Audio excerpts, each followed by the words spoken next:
తెలుగు సాహిత్యంలో పద్యానికి ఒక ప్రత్యేకమైనటువంటి స్థానం ఉంది అనేటువంటి విషయం అందరికీ తెలిసినటువంటిదే. పద్యాలలోని సున్నితమైన హాస్యం అనేటువంటిది మరి తెలుగు పద్యానికే సొంతం. ఈ తెలుగు పద్యాల్లో అనేక రకాలైనటువంటివి పద్యాలు ఉన్నాయి.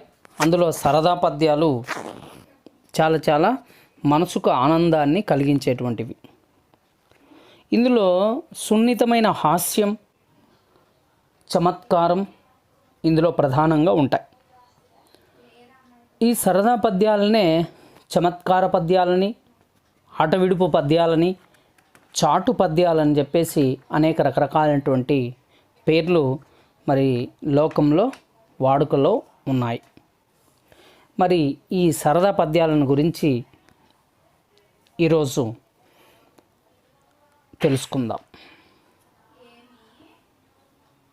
ఆకుంటే వృక్షం బగు, ఈకుంటే లోభియవును, హీనాత్ముండవు. ఆకుంటే వృక్షం బగు, ఈకుంటే లోభియవును, హీనాత్ముండవు.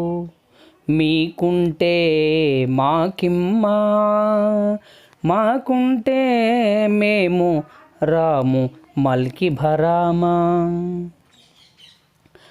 మీకుంటే మాకిమ్మా, మాకుంటే మేము రాము మల్కి భరామా. ఆకుంటే, ఈకుంటే, మీకుంటే, మాకుంటే అనే పదాలతో సరదాగా ఒక కవి చెప్పినటువంటి పద్యం. దీని భావం ఏమిటంటే, ఓ మల్కి భరామా, ఈ లోకంలో ఆకులు సమృద్ధిగా ఉంటే, ఆకుంటే వృక్షం బగు, అంటే ఈ లోకంలో ఆకులు సమృద్ధిగా ఉంటే దాన్ని వృక్షం అంటారు. ఈకుంటే లోభియవును, హీనాత్ముండవు. మరి ధనము ఉండి కూడా దానం చేయకుంటే అతన్ని లోభి అని పిలుస్తారు. అందుకే ఈ లోకంలో మరి లోభికి చెడ్డ పేరు ఉంది. అందుకే లోకం లోభి అని పిలుస్తారు అటువంటి అతన్ని.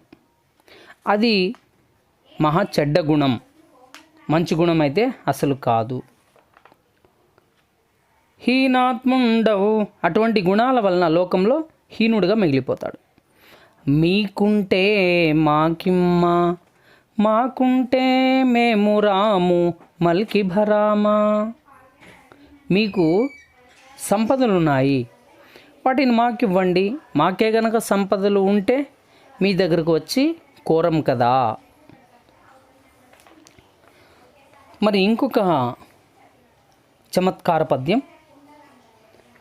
మీసానకు కాళ్ళు 3 మేదిని గల్గెన్, అంటే మీసానికి 3 కాళ్ళు వచ్చాయి అనే సమస్యను మరి ఈ విధంగా తెలియజేస్తూ ఉన్నాడు, ఈ విధంగా పూరిస్తూ ఉన్నాడు. మీసానకు కాళ్ళెక్కడ, వాసిగా విన్నదియు లేదు వసుధాస్థలిలో. మీసానకు కాళ్ళెక్కడ, వాసిగా విన్నదియు లేదు వసుధాస్థలిలో. వాసన గంధము రాచెడు మీసానకు కాళ్ళు 3 మేదిని గల్గెన్. వాసన గంధము రాచెడు మీసానకు కాళ్ళు 3 మేదిని గల్గెన్. మీసానికి కాళ్ళు ఎక్కడ ఉంటాయా? ఉండవు. ఈ భూమి మీద ఇలాంటి వింత గురించి వినలేదు. సువాసనను వెదజల్లేటువంటి గంధాన్ని తీసే మీసాన పీటకు 3 కాళ్ళు ఉంటాయి. ఇందులో మీసానకు అనే పదం చమత్కారం కోసం చెప్పినటువంటిది. మీసానకు అంటే మీసానికి అనే అర్థం వస్తుంది. అందుకే మీ సానకు అని విడదీస్తే మీకున్న సానపీటకు అన్న అర్థం వచ్చి సమస్య పరిష్కారం అవుతుంది అని చాలా చమత్కారంగా వివరించడం జరిగింది. వంగ తోట నుండు వరి మళ్ళలో నుండు, జొన్న చేల నుండు చోద్యముగను. వంగ తోట నుండు వరి మళ్ళలో నుండు, జొన్న చేల నుండు చోద్యముగను. తలుపు మూల నుండు తలపైన నుండును, తలుపు మూల నుండు తలపైన నుండును, దీని భావమేమి తెలుసుకొనుడు. మరి ఈ పద్యంలో పైకి ఇన్ని చోట్ల ఉండే వస్తువు ఏదో చెప్పమన్నట్లు అనిపిస్తుంది, కానీ అందులోని జవాబు ఉంది. వంగ అంటే వంకాయ ఎక్కడ ఉంటుంది? తోటలో ఉంటుంది. వంగ తోటలో ఏముంది, వరి మళ్ళలో ఏముంది అనే పొడుపు వస్తువు కొరకు వెతకడం సహజంగా జరిగేటువంటిది. కానీ ఇక్కడ వెతకనవసరం లేదు. వంగ తోటలో నుండు అంటాడు, అంటే వంకాయ తోటలో ఉంటుంది. వరి మళ్ళలో నుండు, వరి మడిలో ఉంటుంది. జొన్న చేల నుండు అంటే జొన్న చేనులో ఉంటుంది. అంతేకాకుండా తలుపు మూల నుండు తలపైన నుండును, మరి తలుపు మూలన ఉంటుంది, తల మీద అన్నవి అంటే ఏమిటి? తల మనిషికి మీద ఉంటుంది. ఇవి సమాస పదాలు కాకుండా వాటి మధ్యలో ఒక అడ్డుగీత గీస్తే భావం సరిపోతుంది. ఎలాగంటే వంగ తోట నుండు, వరి మళ్ళలో నుండు, జొన్న చేల నుండు చోద్యముగను, తలుపు మూల నుండు తల పైన నుండును అనేటువంటి విధంగా మరి విడదీసి చదివితే దాని అర్థమంతా చాలా చక్కగా తెలుస్తుంది. ఇంకొక చమత్కార పద్యం ఏమిటయ్యాదంటే, మామిడేల పూచు మండు వేసంగిని, మామిడేల పూచు మండు వేసంగిని, బాలుడేల పోవు పశుల వెంట, బాలుడేల పోవు పశుల వెంట, రాజు సేన నేల రహి చేర్చుచుండును, రాజు సేన నేల రహి చేర్చునుండును, మూటనొక్క మాట ముద్దు కృష్ణ, మూటనొక్క మాట ముద్దు కృష్ణ. ఓ ముద్దు కృష్ణ, మామిడి చెట్టు వేసవిలోనే ఎందుకు పూత పూస్తుంది? బాలుడు పశువుల వెంట ఎందుకు పోతాడు? రాజు సేనను ఎందుకు పెంచుతాడు? పై మూడింటికి ఒకే ఒక సమాధానం, కాయనే, అంటే కాయడానికి. మామిడి పూసేది కాయడానికే. బాలుడు పశువుల వెంట పోవడం పశువులను కాపలా కాయడానికే. సైన్యము కూడా ప్రజలను కాపలా కాయడానికే, అంటే కాపాడడానికే అనే అర్థం.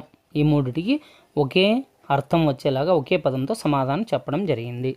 ఇలాగ ఎన్నో చమత్కారమైన పద్యాలు మరి తెలుగు భాషకు ఒక నిధి లాంటివి. ఇంకా కొన్ని పద్యాలను చూద్దాం. నరుడను వాడు ఖాండవనంబు వృధా దహనంబు చేసే, వానరవరుడైన యా పవననందనుడు ఊరక లంక కాల్చే, వానరవరుడైన యా పవననందనుడు ఊరక లంక కాల్చే, నాహరుడు పురంబులార్చె అనంతియే గాని మహాదరిద్ర విస్ఫురణను కాల్చువాడొకడు, ఆహరుడు పురంబులార్చె అనంతియే గాని మహాదరిద్ర విస్ఫురణను కాల్చువాడొకడు, భూమి జనింపక పోయెనక్కట, భూమి జనింపకపోయెను అక్కట.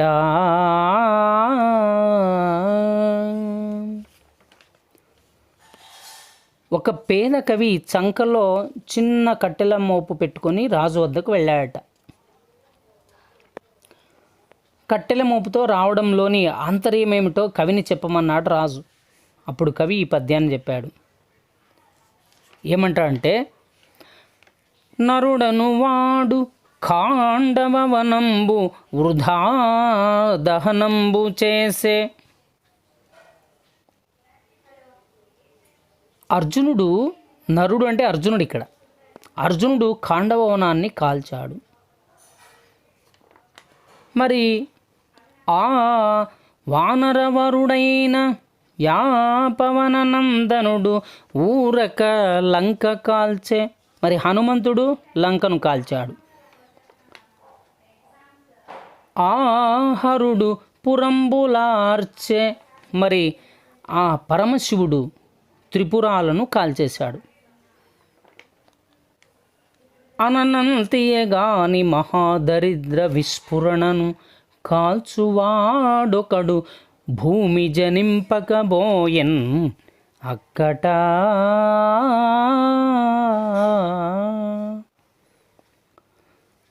కానీ భయంకరమైనటువంటి నా దరిద్రాన్ని కాల్చేవాడు ఇంతవరకు పుట్టలేదు అయ్యా అని చెప్తా ఉన్నాడు. కవి దృష్టిలో అర్జునుడు, హనుమంతుడు, శివుడు చేసిన పనులు వృధా అయినవే.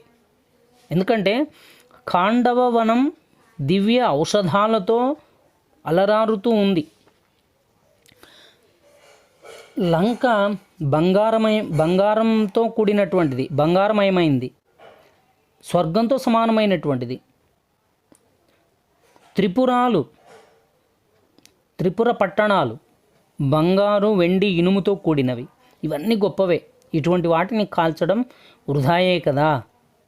వీటి బదులు భయంకరమైనటువంటి పేదవాళ్ళ, నాలాంటి వాళ్ళ దరిద్రాన్ని కాలిస్తే ఎంతో బాగుంటుంది కదా అని చెప్పేసి కవి ఎంతో చమత్కారంగా రాజుకు అర్థమయ్యేలాగా ఎంతో మరి భావావేశంతో తెలియజేయడం జరిగింది.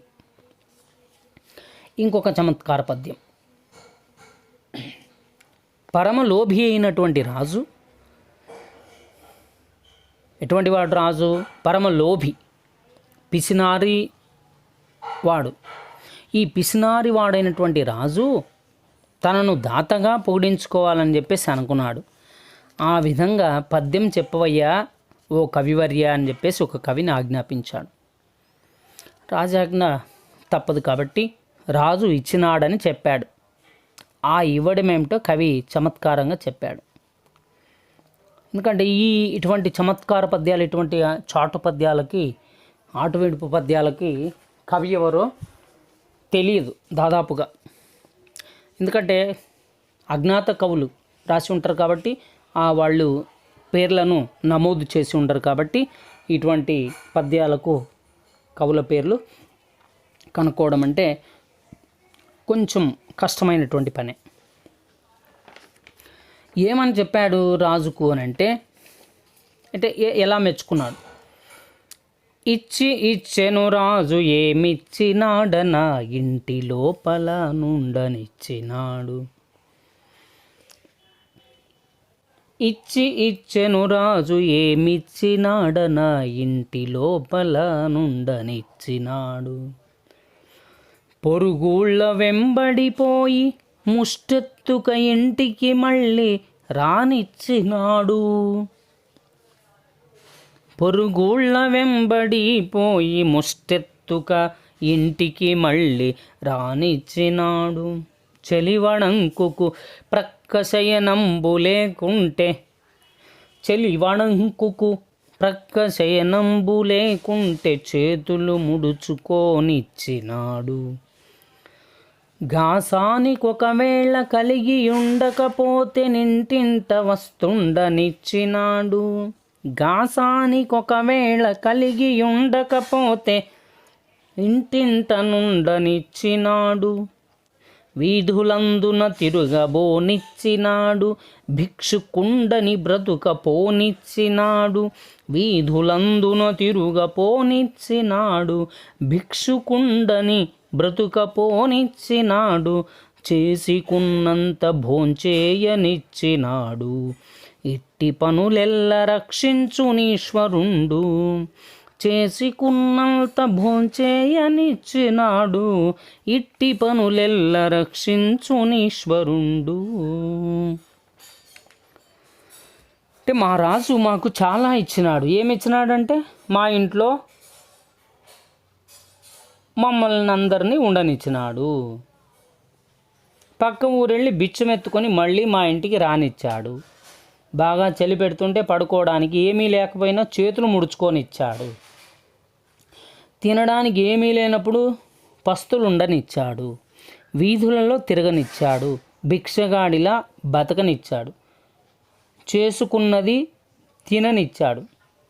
ఇటువంటి పనులను భగవంతుడు రక్షించుగాక. ఇలాగా ఎత్తి పొడుపు మాటలతో చాలా చక్కగా చెప్పాడు. అంటే రాజు ఇచ్చినవన్నీ ఖర్చు లేనివే.